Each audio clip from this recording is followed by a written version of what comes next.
Good morning and thanks for joining us on the Thursday edition of TVC Breakfast. I'm Veronica Dan Ikboy, and as usual, I'm not here alone. I have Ibrahim Shita join me this morning again. Ibrahim, it's good to see you. How are you doing? I'm so fine. I'm doing well. How is your wife? I hope one day you're going to have to stop doing this. Maybe next week, going forward. Going forward, I'll stop that. I'll be completely baptized. Anyway, we have an array of issues to look at this morning. We'll be looking at governance in Enugu, as well as the crisis rocking foreign exchange. And then we're also looking at the real estate sector. And then we are also going to talk about the BBC's investigation into the president's Chicago State University certificate. And that is where we will begin. Now, the British Broadcasting Corporation, that's the BBC, has published a report stating that President Bola Tinubu did not forge his Chicago State University certificate as alleged by his political opponent, Atiku Abubakar. The authors of the report, titled Bola Tinubu Diploma, No Evidence Nigeria's President, made the conclusion after they contacted Chicago State University with questions about its diplomas. Details of the report published on the BBC website stated that in response to the questions, the Chicago State University said the institution is confident in the veracity and integrity of records regarding President Tinubu's attendance and completion of graduation requirements. Also, part of the response by the CSU stated that the reason it could not find the diploma issued to Mr. Tinubu in 1979 was because they do not keep copies of diplomas already collected by students. Further, in their response, the CSU says it produced for President Tinubu a replacement diploma dated 27th June 1979 and also released diplomas awarded to other students that bore similar font, seal, signatures, and wordings as Bola Tinubu's diplomas. All right. But the steam and the conversation around this is not letting up. Just a further enlightenment with regards to this BBC investigation of fact-checking. This was put together by the BBC's Global Disinformation team, who said that they found no evidence that the CSU diploma certificate of the president submitted to INEC was forged.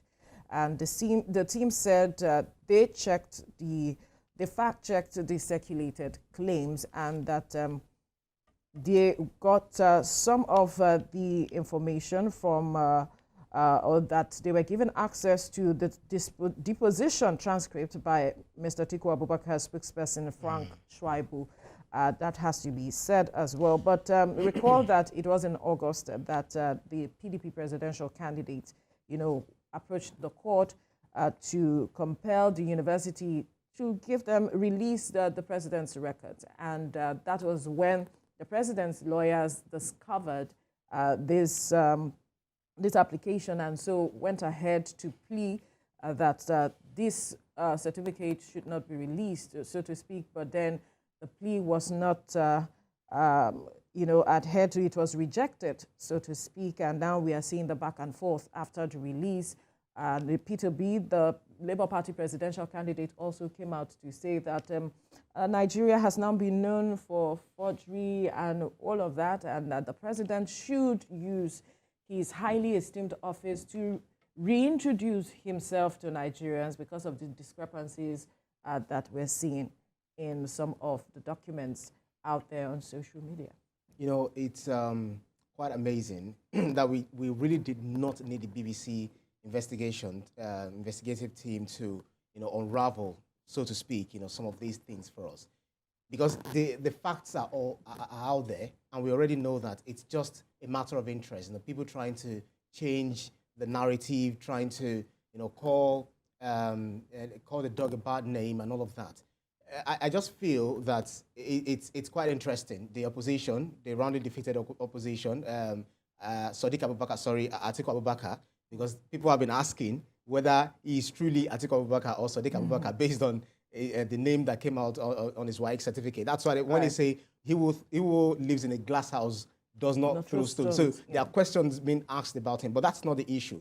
The issue there is it was clear that the CSU, before they got to the Chicago State University, they first said that he should produce the evidence that he has been to secondary school. He should come out with his true identity. At the point, they said he didn't win with the 25% Abuja.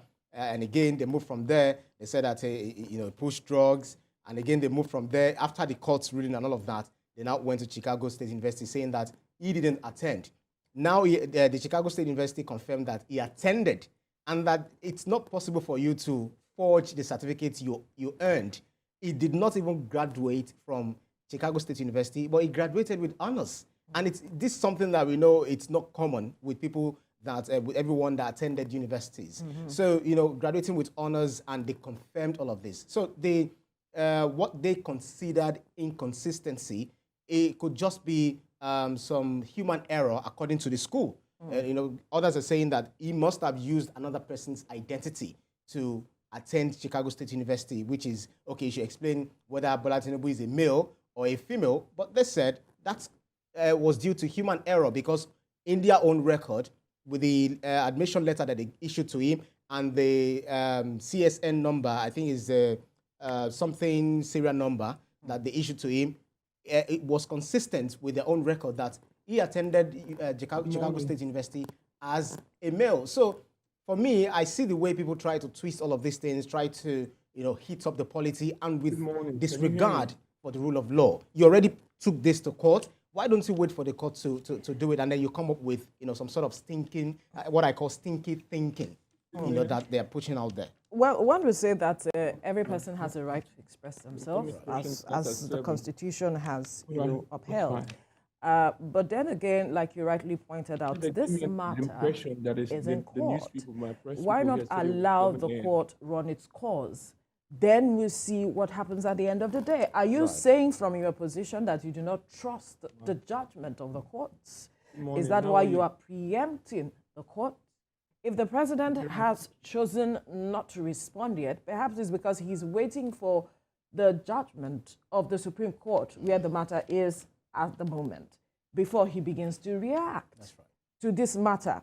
And so I believe that these persons who are perhaps elder statesmen in their own right, who wield some level of influence, should begin to show some level of responsibility, that they understand the processes and so should allow the process run its course. That's on the one hand.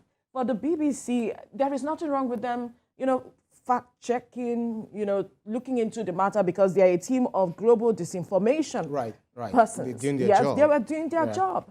What I do not like is the fact that people are out there dragging their names in the mud, lambasting them, saying all sorts of things, claiming that they have been paid, they have been this and that, putting their pictures out there. Do you know how you are endangering them? That's right. You put their picture out there. They have friends, they have relatives who will also go through some of these things. I mean, we just celebrated World Mental Health Day. That's right. Do you know what you are doing to their mental health as it is?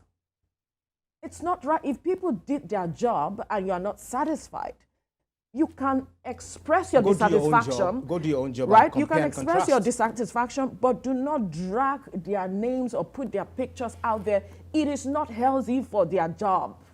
We know how we have seen people's lives in danger as a result of things like this. How is it that we do not know how to manage our emotions because of certain things? This case is in court, for goodness sakes. Allow the court run its course. If you say you do not trust the judgment, let the judgment even come out first of all. Then you can begin to say all you want to say, right? But leave the people who are doing their duty to do it, and do it in their own right as it is.